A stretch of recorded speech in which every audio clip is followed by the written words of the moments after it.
बिस्मिल्लाहिर्रहमानिर्रहीम अस्सलाम वालेकुम वरहमतुल्लाहि वबरकातुहू। लो दोस्तों, एक बड़ी खास वीडियो ਤੁਹਾਡੇ ਵਾਸਤੇ ਆ ਗਏ ਲੈ ਕੇ।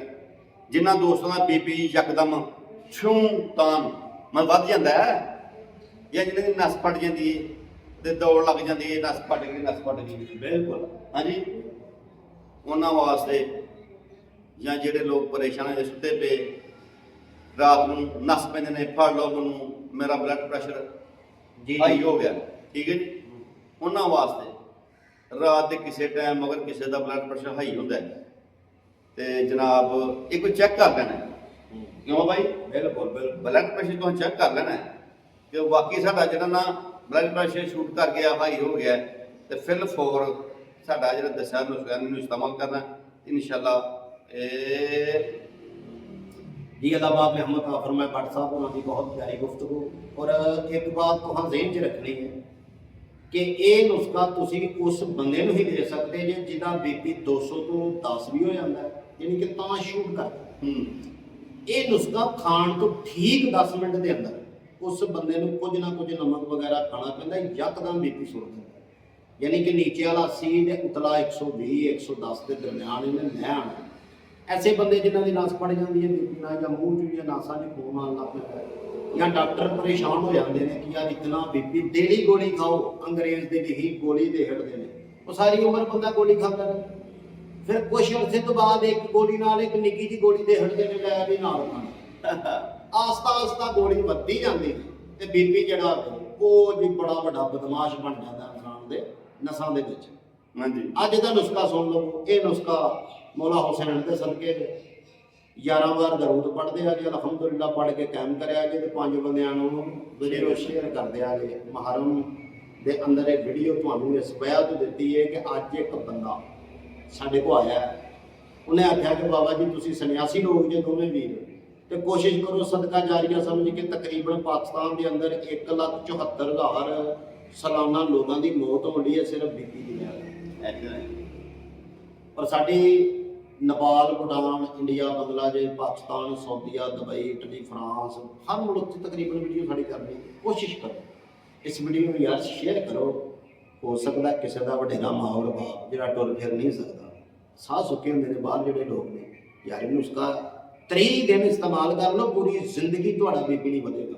तो जे अर्जेंट को हकीम या तबीब या डॉक्टर बना के अपनी दुकान से लगे रख, बंदा तड़फदा हो बीपी 210 दे, एक कैप्सूल बॉडी के गले तो थले 10 मिनट बाद चेक करे, ठीक 110 115 120।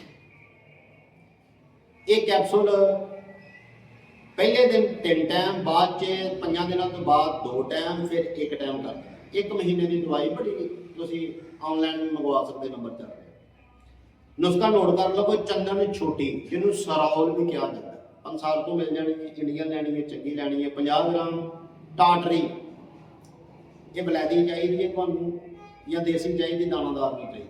टाटरी 5 ग्राम, काली मिर्च 20 ग्राम, इन्ना तो फैन पाउडर कि 3 तैवां कपड़े दी आउण तो विचों भी तुहां छानना इन्ना बरीक हो मसलेक बाद ठोक के दोवां पासों डबल 0 साइज का कैप्सूल हज़ार mg का भर लो। 120 की 240 की अगर बीपी हो गया तो 2 कैप्सूल दे दो, 10 मिनटों के बीपी होगा अलहमदुलिल्लाह लैवल हो जाएगा। क्या बात है, ऊपर वाला ਇਹਦਾ ਇੱਕ ਹੋਰ ਫਾਇਦਾ ਹੈ, ਜਿਹੜੀਆਂ ਬੀਬੀਆਂ ਬੰਦੇ ਸੌਂਦੇ ਨੇ ਰਾਤ ਨੂੰ ਤੇ ਛੋਟੀ ਚੰਦਨ ਨੇ ਨੀਂਦ ਵਾਸਤੇ, ਹਾਂ ਬਿਲਕੁਲ ਇਹਦੇ ਨਾਲ ਨੀਂਦ ਵੀ ਆਉਣੀ ਹੈ ਬੇਬਾ। ਜਿਹੜੇ ਬੰਦਿਆਂ ਨੂੰ ਨੀਂਦ ਨਹੀਂ ਆਉਂਦੀ ਉਹਨਾਂ ਨੂੰ 2 ਕੈਪਸੂਲ ਮਿੱਠੇ ਦੁੱਧ ਨਾਲ ਦਿਓ, ਅੱਲਾਹ ਦੀ ਰਹਿਮਤ ਨਾਲ। AD1 ਖਾ ਕੇ ਕਈ ਬੰਦੇ ਸੌਂਦੇ ਨੇ। ਸਾਡਾ ਇੱਕ ਦੋਸਤ ਦੀ ਫੈਕਟਰੀ ਦਾ ਮਾਲਕ ਤੇ ਕਹਿੰਦਾ ਜੀ AD1 ਨਾਲ ਖਾਵਾਂ ਵੀ ਨੀਂਦਰ ਨਹੀਂ ਆਉਂਦੀ, ਮਾਲਕ ਕੀ ਹੋਇਆ? ਮੈਂ 4-5 ਨੂੰ ਕੈਪਸੂਲ ਦਿੱਤੇ ਤੇ ਕਹਿੰਦਾ ਮੇਰੀ AD1 ਨਹੀਂ ਰੁਕਦੀ। ਇਹਦਾ ਇੱਕ ਹੋਰ ਖੁਸ਼ਕ ਗਰਮ ਖੁਸ਼ਕ ਮਜ਼ਾਜ ਵਾਲਾ ਬੰਦਾ ਵੀ ਇਸਤੇਮਾਲ ਕਰੇ, ਬੜਾ ਇਹਦਾ ਫਾਇਦਾ ਹੈ ਜੀ। WhatsApp ਇਹਦਾ ਮੈਂ ਕੈਪਸੂਲ ਆਲ-ਰਾਊਂਡਰ ਕੈਪਸੂਲ ਨੇ, ਖਾਸ ਕਰਕੇ ਇਹਦੇ ਚ ਦੇਖੋ ਨਾ ਟਾਟਰੀ ਹੈ। ਹਾਂਜੀ, ਟਾਟਰੀ ਦਾ ਕਮਾਲ ਹੈ, ਇਹਦੇ ਅੰਦਰ ਜਿਹੜੇ ਅਸੀਂ ਫਾਸਟ ਮਾਦੇ ਆ ਖਾਂਦੇ ਆ ਨਾ, ਬਰਗਰ ਸ਼ਾਰਮੇ, ਇਹ ਜੰਮ ਜਾਂਦੀ ਚੰਦਿਆਈ, ਜਿਵੇਂ ਹਾਂਡੀ ਜਾਂ ਪਤੀਲੀ ਕਰਦੇ ਆ ਸਾਡੇ ਧੋਂਦੇ ਨੇ, ਤੇ ਲੈਮਨ ਮੈਕਸ ਉਹਦੇ ਚ ਕੀ ਹੈ ਟਾਟਰੀ ਚੰਦਿਆਈ, ਕੈਲੀਸਟੋਰ, ਬੈਡ ਕੈਲੀਸਟੋਰ, ਇਹ ਵੱਢਦੀ ਹੁੰਦੀ। ਕਾਲੀ ਮਿਰਚ ਗੁਰਦਿਆਂ ਨੂੰ ਤਾਕਤ ਦਿੰਦੀ, ਇਨਸਾਨ ਦੇ ਖੂਨ ਨੂੰ ਰਵਾਂ ਕਰਦੀ, ਖੂਨ ਨੂੰ ਜੰਮਣ ਨਹੀਂ ਦਿੰਦੀ। ਜਿਹਦਾ ਨਾਮ ਬੀਬੀ ਤੁਸੀਂ ਕਹਿ ਰਹੇ ਹੋ।